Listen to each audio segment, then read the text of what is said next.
जय हिंद। एक बार फिर से मेरी वीडियो में आप सबका हार्दिक स्वागत है। आज जो हमारा टॉपिक होने वाला है वो रेडियोलॉजी से रिगार्डिंग होने वाला है। जो स्टूडेंट मेडिकल फील्ड से हैं या जो नहीं भी हैं वो इस वीडियो को पूरी देखेंगे, उन्हें बहुत चीज़ें आज पता चलने वाली है एक्सरे के रिगार्डिंग। तो हम बिना देरी करते हुए शुरुआत करते हैं। हमारा जो टॉपिक है which factors affect the quality and quantity of X-ray, मतलब कि क्या होता है जो एक्सरे की क्वालिटी एंड क्वांटिटी को कौन कौन से फैक्टर प्रभावित करते हैं। तो इसकी एकदम फैक्ट आंसर है the following factors affect the quality and quantity of X-ray. इसे मैं हिंदी एंड इंग्लिश मीडियम दोनों में एक्सप्लेन कर रहा हूँ, जिससे कि क्या हो आपको पूरा का पूरा एक्सप्लेन हो जाए। तो इसमें क्या है, एक्सरे की क्वालिटी एंड क्वांटिटी को हम बात करें, निम्नलिखित जो होते हैं फैक्टर प्रभावित करते हैं। First of all number 1 K V P को that means kilo voltage peak. Second point M S क्या होता है, मिली एम्पेयर सेकेंड। जो एम एस होता है एम ए प्लस एस, ये आपका दो वर्डों से मिले, एक सेकेंड से और एक एम ए से मिलकर दो वर्डों से मिलकर एम एस बनता है, जिसे हम कहते हैं आपका कहते हैं milli ampere second. Third point है इसका thickness of target material.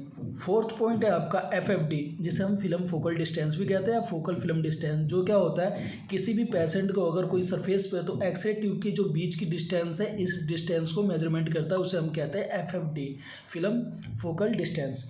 Fifth topic है टेम्परेचर के रिगार्डिंग कितना होना चाहिए। सिक्स टॉपिक है long time fixing. Seven topic है सेफ लाइट। एट टॉपिक है इसका range composition of developer. 9 topic है ऑक्सीडेशन। अब क्या करते हैं, हम इसे एक एक करके एक्सप्लेन करते हैं कि इस पॉइंट को एक एक करके हम शुरुआत करते हैं। सबसे पहले हम बात करेंगे, हमारा जो सबसे पहला आता है के वी पी मतलब क्या होता है, के वी पी का मतलब समझते हैं। के वी पी रेंज इज 30 के वी पी अप टू 150 के वी पी, बट 30 के V P to 100 K V P is diagnostic radiology till it used increase the K V P increases the penetration power of the radiation. मतलब कि क्या होता है, जो के V P की रेंज होती है 30 के वी पी से लेकर 150 के वी पी तक होती है, लेकिन ये क्या होता है डायग्नोस्टिक रेडियोलॉजी में जो 30 के वी पी से लेकर 100 के वी पी तक यूज किया जाता है। और के वी पी इंक्रीज करने पर रेडिएशन की जो पेनिट्रेशन पावर होती है वो क्या होती है, इंक्रीज होने लगती है। Okay, it is single most important factor in contrast detection. KVP should be such that it can reach the film by entering the body. KVP will affect the image contrast and exposure latitude. When KVP is high, the attraction or movement of the electrons from the cathode to the anode side will be less. Therefore, the production and penetration power of X-ray depends on this KVP. अगर इसके आगे हम एक बात करें, ये क्या होता है, इसके एक समझते हैं। जो ये होता है कॉन्ट्रास्ट डिटरमिनेशन करने वाला एक इंपॉर्टेंट फैक्टर होता है, जिसमें क्या होता है केवीपी इतना होना चाहिए कि क्या हो, जो बॉडी को इनर तक, जो बॉडी के इंटर की जो फिल्म होती है उसके केवीपी इमेज को, कॉन्ट्रास्ट को केवीपी लैटिट्यूड इफेक्ट करता है। जैसे कि केवीपी जब बॉडी में पेनिट्रेशन जो केवीपी करता है कॉन्ट्रास्ट को, वो क्या होता है इंटर करके क्या होता है फिल्म तक पहुंचा सके। और क्या होता है केवीपी इमेज कॉन्ट्रास्ट और जो एक्सपोजर लैटिट्यूड इफेक्ट करता है। केवीपी लो होने पर क्या होता है कि इलेक्ट्रॉन और अट्रैक्शन और मूवमेंट कैथोड से एनोड साइड अधिक होगा। अगर केवीपी लोन जो आपका केवीपी है अगर वो थोड़ा बहुत लो हुआ तो क्या होगा, उससे केवीपी लो होने से क्या होगा, तो क्या होता है केवीपी लो होने पर इलेक्ट्रॉन तथा जो अट्रैक्शन होता है मूवमेंट का, जितना इलेक्ट्रॉन्स का अट्रैक्शन होता है मूवमेंट का, वो कैथोड से एनोड की साइड वो ज़्यादा क्या होता है, अधिक होता है। अब बात करते हैं, if KVP is high the wavelength of this X-ray will be short and its penetration power will be high. If KVP is low, then the wavelength of this X-ray will be long and its penetration power will be low. Thus, we can say that the quality of X-ray is controlled by KVP. अगर हम इस बात करें तो क्या होता है, KVP high होने पर, केवीपी जब हाई होता है तो क्या होता है कि इलेक्ट्रॉन का जो अट्रैक्शन मूवमेंट होता है कैथोड की साइड, वो कैथोड से एनोड की साइड जो जाता है वो क्या हो जाए, कम हो पाएगा। इसमें दो पॉइंट आपको समझने वाले क्या है, जब केवीपी लो होने पर क्या होगा, जो इलेक्ट्रॉन होता है उसका अट्रैक्शन मूवमेंट कैथोड से एनोड की साइड अधिक होगा। अगर केवीपी को हम हाई कर देते हैं तो क्या होगा, जो इलेक्ट्रॉन का अट्रैक्शन होगा मूवमेंट कैथोड से एनोड की साइड वो क्या होगा, कम होगा। अगर हम इससे बात करें जो एक्सरे का प्रोडक्शन होता है, जब एक्सरे प्रोडक्शन होता है और पेनिट्रेशन पावर इस केवीपी डिपेंड करता है। जो ये आपका शॉर्ट पेनिट्रेशन एंड जो भी आपका यहाँ पे लिखा हुआ है, जैसे the production the penetration power of the X-ray dependent on this KVP. तो मतलब क्या है इसमें, इस पॉइंट का मतलब क्या समझेंगे हम, जो एक्सरे का प्रोडक्शन होता है और जो उसकी पेनिट्रेशन पावर इस केवीपी डिपेंड करती है। इफ़ KVP इज़ हाई, यदि अगर हम बात करें यदि KVP हाई हो तो क्या होता है, एक्सरे की जो वेवलेंथ होगी वो शॉर्ट होगी और इसका पेनेट्रेशन पावर क्या होगा, अधिक होगा। यदि KVP लो है तो एक्सरे की वेवलेंथ लॉन्ग होगी और इसका पेनेट्रेशन पावर लो होगा। Thus we can say that the quality and X-ray is control by KVP। इस प्रकार हम यह कह सकते हैं कि जो एक्सरे की क्वालिटी होती है, जो एक्सरे की क्वालिटी को KVP के द्वारा कंट्रोल किया जा सकता है। एक्सरे की क्वालिटी किसके द्वारा कंट्रोल किया जाता है, KVP से। फर्स्ट पॉइंट क्लियर हो गया। फर्स्ट पॉइंट बस एकदम सिंपल फैक्ट था। KVP क्या होगा, जब इसमें इलेक्ट्रॉन, जब इसके KVP लो होने पर क्या होगा, इलेक्ट्रॉन का अट्रैक्शन मोमेंट कैथोड की साइड ज़्यादा होगा और KVP हाई होने पर क्या होगा, जो इलेक्ट्रॉन का अट्रैक्शन कैथोड से एनोड की साइड कम होगा। और एक्सरे का प्रोडक्शन और पेनेट्रेशन पावर KVP पे पूरी डिपेंड करती है। और इस प्रकार हम कह सकते हैं कि जो भी एक्सरे की क्वालिटी होती है वो किस पे कंट्रोल करती है, KVP पे कंट्रोल करती है। सेकंड पॉइंट है हमारा MAS। MS को समझते हैं, MS होता क्या है। MAS is the product to tube current and exposure time. It tells the radiation used. MAS is responsible for the blackness of the film. The density of the film depends on the MAS.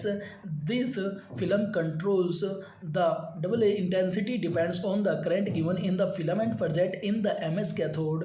If the number of electron emitted in the cathode is more than, it means that the given current is high, by which more number of electrons from cathodes will reach toward anode and that number of X-ray will be production. In this way we can say that X-ray quality determine MAS। अगर हम इसे एक simple fact में समझे तो MS क्या होता है, MS जो ट्यूब होता है, MS क्या होता है, MS ट्यूब करंट और एक्सपोजर टाइम का गुणनफल होता है। जैसे मैंने समझाया था, 2 पॉइंट बना समझाया था। जो MAS है आपका, MAS ये 2 वर्डों से मिलकर बना है, एक MS और एक S से सेकेंड से। तो इसमें क्या होता है, जो MS का मतलब क्या होता है, MS का मतलब होता है जो ट्यूब करंट और एक्सपोजर टाइम का गुणनफल होता है। यह यूज किए गए रेडिएशन को बताता है, जो भी रेडिएशन यूज हो रही है उसे क्या होता है, बताता है। MS फिल्म की ब्लैकनेस के लिए जिम्मेवार होता है। अगर हम बात करें जो MS का अगर जिम्मेवार जो रिस्पॉन्सिबल होता है वो क्या होता है, ब्लैकनेस ऑफ द फिल्म के बारे में होता है। The density of the film depends on MS। अगर हम बात करें जो फिल्म की डेंसिटी MAS पर डिपेंड करते हैं और यह फिल्म की डेंसिटी को कंट्रोल करता है। फिल्म की डेंसिटी को MAS डिपेंड करते हुए क्या करता है, फिल्म की डेंसिटी को कंट्रोल करता है।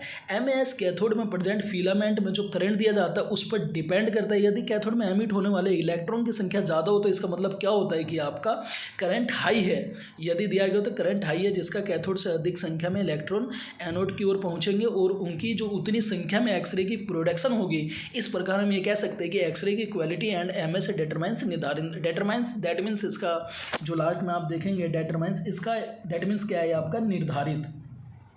तो हम एक शॉर्ट लैंग्वेज में कह सकते हैं कि MS क्या होता है, जो MS होता है वो ट्यूब करंट एक्सपोजर टाइम का गुणनफल होता है। यदि ये क्या होता है, जो यूज किए गए रेडिएशन को बताता है। और MS फिल्म की ब्लैकनेस, जितनी भी ब्लैकनेस होती है फिल्म के ऊपर उसके लिए पूरा का पूरा जिम्मेवार MS होता है। MS क्या है, फिल्म की जो डेंसिटी MS पर डिपेंड करती है कि फिल्म की डेंसिटी को जो भी कंट्रोल करता है वो पूरा का पूरा MS होता है। MS क्या होता है, कैथोड में प्रेजेंट फिलामेंट में जो करंट दिया जाता है उस पर डिपेंड करता है। ठीक है, ये हमारा था सेकेंड पॉइंट। अगर हम लास्ट में कह सकते हैं जो हमारी जितनी संख्या होती है एक्सरे प्रोडक्शन होगी, इस प्रकार हम निर्धारित कर सकते हैं। We can say that X-ray quality and determines MS। Determines मतलब आपका निर्धारित और MS मतलब मिली एम्पेयर सेकेंड, जो ऊपर पॉइंट में आपको दिया हुआ है।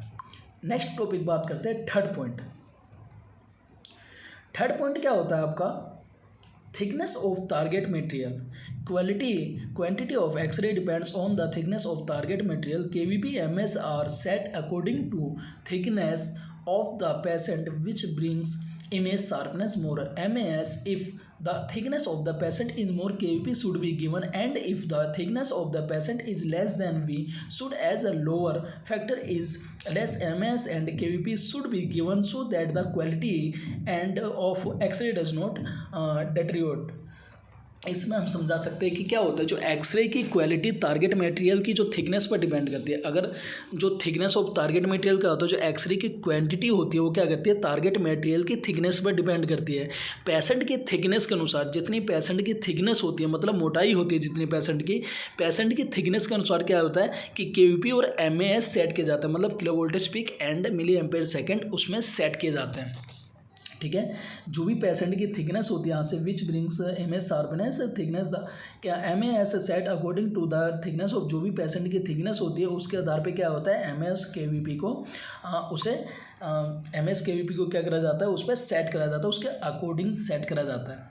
ओके, नेक्स्ट बात करें इसमें which bring image sharpness more M S of the thickness of the patient is more. इस लाइन का मतलब क्या है कि जो पेशेंट की थिकनेस अगर इमेज में शार्पनेस आती है तो पेशेंट की थिकनेस अधिक होने पर एम एस और के वी पी देना चाहिए। अगर पेशेंट की थिकनेस होती है तो क्या होता है अधिक एम एस और अधिक के वी पी देना चाहिए। इसके बाद क्या हमारा point and if the thickness of the patient of less than V should be as lower factor as the MS and KVP should be given so that quality and X-ray and does not determine।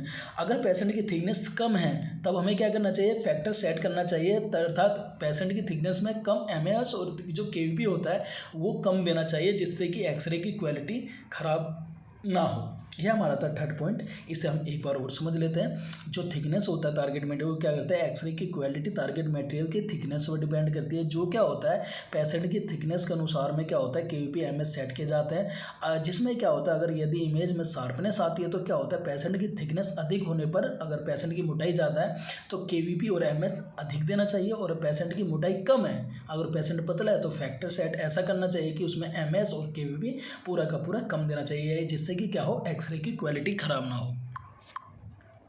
Fourth point है आपका FFD. FFD मतलब क्या है film focal distance या focal film distance जिसे हम कह सकते हैं।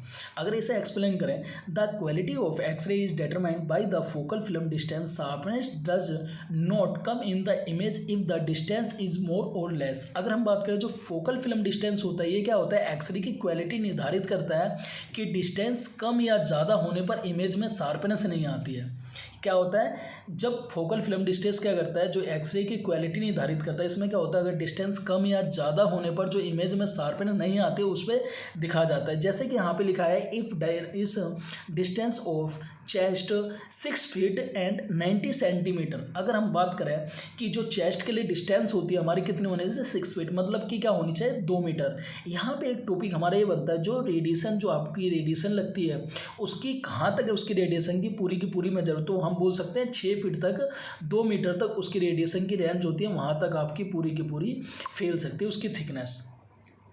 इसके बाद 90 centimetre in which a table top there should be a distance of if the distance is less than magnification become more and the image appears larger and conversely if the distance is greater than the image appear smaller. मतलब कि क्या होता है table top में जो अगर हम table top पे एक्सरे किए जा रहे हैं तो उसमें क्या होता है कि एक्सरे में 90 सेंटीमीटर का डिस्टेंस दिया जाता है, मतलब कि आपका पूरा का पूरा हाफ 90 सेंटीमीटर मतलब 40 इंच का उसमें डिस्टेंस देते हैं। अगर डिस्टेंस कम रहता है तब क्या होता है मैग्नीफिकेशन अधिक हो जाता है और इमेज बड़ी दिखाई देने लगती है, तथा इसी के विपरीत जो डिस्टेंस अधिक होता है तब हमें इमेज छोटी दिखाई देती है। तो हम क्या करते हैं जब हम किसी जैसे कि अगर ये चेस्ट स्टैंड है अगर किसी पेशेंट का हम यहाँ पे एक्सरे चेस्ट स्टैंड के ऊपर एक्सरे किसी पेशेंट का हम पोजिशनिंग कर रहे हैं तो यहाँ से जो एक्सरे ट्यूब हम देंगे एक्सरे ट्यूब की जो स्पेस इसमें होगी डायरेक्शन वो पूरी क्या होगी इसके बीच का डिस्टेंस क्या होगा पूरा का पूरा आपका 6 फीट होगा। अगर कोई टेबल टॉप पे पेशेंट है लेटा हुआ है और ऊपर से हम एक्सरे ट्यूब के द्वारा एक एक्सपोजर दे रहे हैं जो एक्सरे की उसमें थिकनेस होगी वो क्या होगी आपकी 90 सेंटीमीटर जिसे हम 40 इंच में भी कन्वर्ट कर सकते हैं, 40 इंच भी बोलते हैं जिसे। ये पूरा टॉपिक आया। एफएफडी का मतलब क्या होता है, एफएफडी क्या होता है कि एक्सरे की क्वालिटी निर्धारित करता है जिससे क्या होता है अगर कोई डिस्टेंस कम या ज़्यादा हो रहा हो तो उस पॉइंट को क्या करता है उसे ज़्यादा इमेज में शार्पनेस नहीं आने दिया जाता। और जब किसी पेशेंट का चेस्ट एक्सरे करवाया जाता है तो उसमें 2 मीटर का गैप होना चाहिए मतलब 6 फीट का। और जब किसी टेबल के ऊपर किसी पेशेंट का अगर करवाया जाता है अगर एक्सरे तो उसमें 40 से 40 इंच का उसमें होना चाहिए जिसे हम 90 सेंटीमीटर में बोल सकते हैं, ठीक है। और इसमें क्या होता है अगर डिस्टेंस कम रहता है तो क्या होता है मैग्नीफिकेशन अधिक हो जाता है और इमेज बड़ी दिखाई देने लगती है। इसी के विपरीत अगर डिस्टेंस अधिक होता है तो क्या होता है इमेज छोटी दिखाई देने लगती है। फर्स्ट पॉइंट है temperature. The appropriate temperature is developing should be up to 18 to 24 degrees centigrade with cold developer. The reaction of hydroquinone decrease with reduced radiographic contrast and density.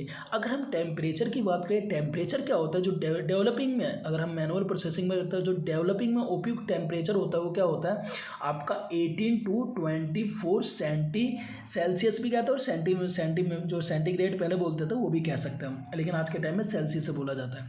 Temperature क्या होता है आपका, टेम्परेचर 18 टू 24 सेंटीग्रेड होना चाहिए।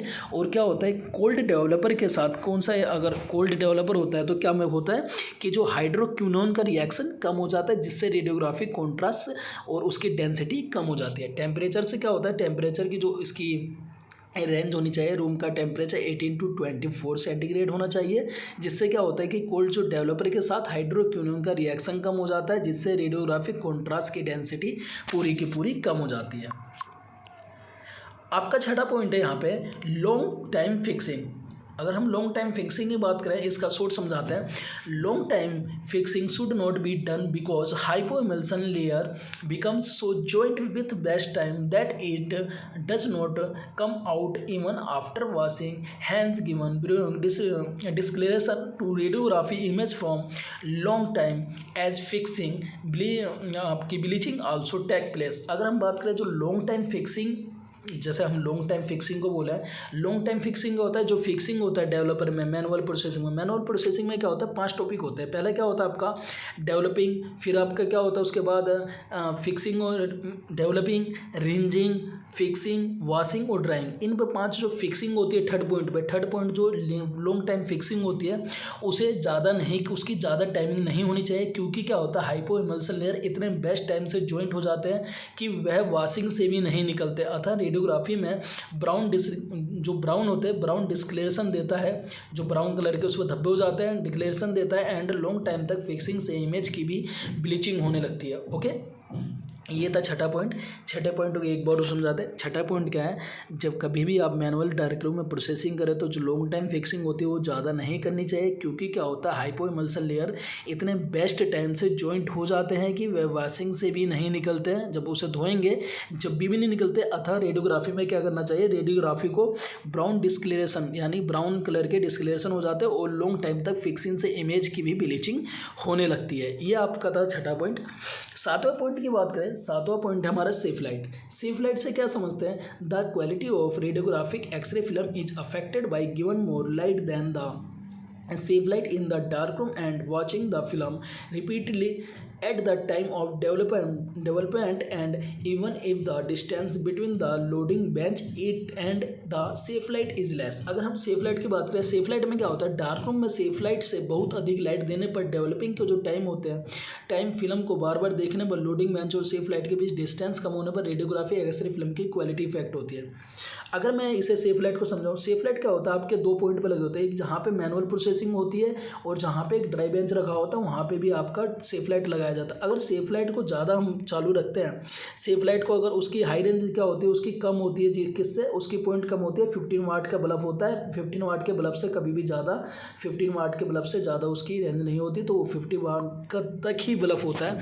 अगर dark room में क्या होता है, डार्क रूम में अगर पूरा का पूरा सेफ लाइट हो, वो अगर हम अधिक लाइट देने पर, सेफ लाइट की ज़्यादा रोशनी होने पर या डेवलपिंग के टाइम फिल्म को बार बार देखने पर जो लोडिंग बेंच और सेफ लाइट के बीच के डिस्टेंस, जो लोडिंग बेंच और सेफ लाइट का जो डिस्टेंस है उसे कम होने पर क्या होता है, रेडियोग्राफिक एक्सरे फिल्म की क्वालिटी पर पूरा का पूरा उसे इफेक्ट करता है, पूरी की पूरी आर्टिफोक की जैसे कहते हैं आर्टिफैक्ट फिल्म के ऊपर डाल सकता है। इसलिए हमें कोशिश करनी चाहिए कि हमारी जो बार बार हमें फिल्म को निकाल के नहीं देखना चाहिए, सेफ लाइट जितनी उस पर सफिशिएंट जो आपके बोर्ड पर लिखी हुई है उतना ही होना चाहिए, सेफ लाइट के कवर पे लिखा होता है, और सेफ लाइट को डिस्टेंस और उसके पास रखनी चाहिए, ज़्यादा दूर नहीं रखना चाहिए। हमारा 8 पॉइंट है रेंज कंपोजिशन ऑफ डेवलपर। इसका मतलब क्या है, बाय मतलब कि जो रेंज कंपोजिशन ऑफ डेवलपर है, by mixing range composition in the developer and developing X-ray film for a long time the quality of radiographic X-ray film is affected. मतलब कि क्या होता है आपका पूरा पॉइंट अगर हम समझेंगे, जो रेंज कंपोजिशन ऑफ डेवलपर होता है, डेवलपर में रेंज जो डेवलपर होता है, डेवलपर में रेंज कंपोजिशन मिक्स करने पर, जो डेवलपर का केमिकल होता है उसमें क्या होता है, रेंज कंपोजिशन मिक्स करने पर एक्सरे फिल्म को लॉन्ग टाइम तक डेवलपर करते रहने से भी रेडियोग्राफ फिल्म में क्वालिटी इफेक्ट होती है।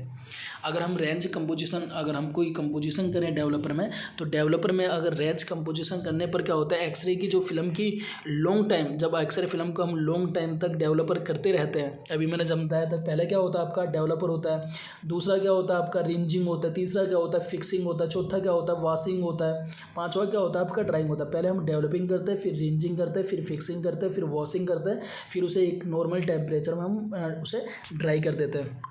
तो आपका रेंज कंपोजिशन ऑफ डेवलपर से क्या समझते हैं हम कि डेवलपर में जो रेंज हमारा कंपोजिशन मिक्स करने पर क्या होता है, मिक्स करने पर और एक्सरे फिल्म को लॉन्ग टाइम तक डेवलपर करते रहने से भी रेडियोग्राफ फिल्म में, एक्सरे फिल्म में क्वालिटी इफेक्ट हो जाती है। ठीक है, ये हमारा 8वां पॉइंट था। अगर मैं एक बार और क्लियर कर दूँ और भी बेस्ट आ जाएगा आपको। अगर हम डेवलपर में रेंज कंपोजिशन मिक्स करते हैं या एक्सरे फिल्म को लॉन्ग टाइम तक डेवलपर करते रहते हैं तो फिल्म में हमारा आर्टिफैक्ट उत्पन्न होने के पूरे चांस रहते हैं, पूरी की पूरी आर्टिफैक्ट हो जाती है, बहुत सारे टॉपिक रहते हैं। ठीक है, 9 टॉपिक हमारा oxidation. Oxidation that means, oxidation से हम क्या समझते हैं, उसे समझते हैं keeping the film in the dark room for a long time in the open air at the time of developing also affected its quality while developing the film suddenly there is light in the film when the door is open do not even open the passbook will developing. अगर क्या होता है, अगर हम oxidation की बात करें, oxidation से हम समझते हैं क्या होता है ऑक्सीडेशन से, अगर फिल्म को डेवलपिंग के समय डार्क रूम में लॉन्ग टाइम तक खुली एयर में रखने से भी क्वालिटी, अगर हमें क्या करना चाहिए, डार्क रूम में पूरा का पूरा जो हमारी एयर होती है, जो हमारी हवा होती है, हवा को ऑक्सीडेशन से समझते हैं। हवा जो होती है हमारी, अगर हम किसी फिल्म को डेवलपिंग में डार्क रूम में कर रहे हैं, अगर डेवलपिंग के साथ, जो डेवलपिंग के समय डार्क रूम में जो लॉन्ग टाइम तक खुली हवा होती है, जो एयर होती है हमारी बाहर से जो अंदर पास आउट हो रही होती है, उसे क्या आता है, उसके भी आपका क्वालिटी इफेक्ट पूरा का पूरा कर सकता है। जिसके पास क्या है आपका, उसके बाद एक टॉपिक है आपका while developing the film suddenly there is light in the when the door open do not even the open passbook while developing. मतलब कि क्या है, फिल्म को डेवलपिंग करते समय अचानक डोर ओपन करने पर फिल्म में लाइट लग सकती है। डेवलपिंग करते समय पासबुक भी नहीं खोलना चाहिए, पास बॉक्स होता है, जो पास में बॉक्स रखा होता है, उसे भी नहीं खोलना चाहिए, जिससे कि क्या हो, पूरी की पूरी फॉगिंग हो सकती है। ठीक है, ये हमारे 9 टॉपिक थे जो आई थिंक क्लियर हो गए। अब हमारा आगे थैंक्स, उसमें एक स्लाइड है, तो ये थी हमारी एक पॉइंट जिसमें आपको समझा दिया। हमारे ये पॉइंट थे 9 के 9 पूरे के पूरे एक्सप्लेन कर दिए। फर्स्ट पॉइंट था आपका केवीपी से हमने समझ लिए। सेकंड पॉइंट था हमारा MAS, milli ampere second. Third point था thickness of target material. Fourth point था हमारा एफएफडी, जिसका मतलब था फिल्म फोकल डिस्टेंस। 5 टॉपिक था हमारा फिफ्थ टेम्परेचर। 6 था हमारा लॉन्ग टाइम फिक्सिंग। 7 था हमारा सेफ लाइट। 8 था हमारा रेंज कंपोजिशन ऑफ डेवलपर। 9 हमारा oxidation. I hope you are clear. So let's मिलते हैं हम बहुत जल्दी एक न्यू वीडियो में। इस वीडियो को अपना प्यार देना। ये आप सबके जैसे उस वीडियो में शॉर्ट वीडियो थी, तो उसका मैंने एकदम पूरी जो हमारी, अगर आपने लास्ट टाइम वाली वीडियो नहीं देखी होगी तो उसका एक शॉर्ट पार्ट लिखा था, इसे मैंने आज पूरा का पूरा आपके सामने एक्सप्लेन कर दिया। उम्मीद करता हूँ ये वीडियो आपको बेस्ट लगी हो। अगर इस वीडियो से थोड़ा सा भी सीखने को मिला तो इस पर एक लाइक ज़रूर कर देना, जिससे कि क्या हो, हमें पता चले कि हमारी वीडियो आपको ज़्यादा पसंद आ रही है। तो मिलते हैं एक न्यू वीडियो में, जब तक के लिए जय हिंद, टेक केयर।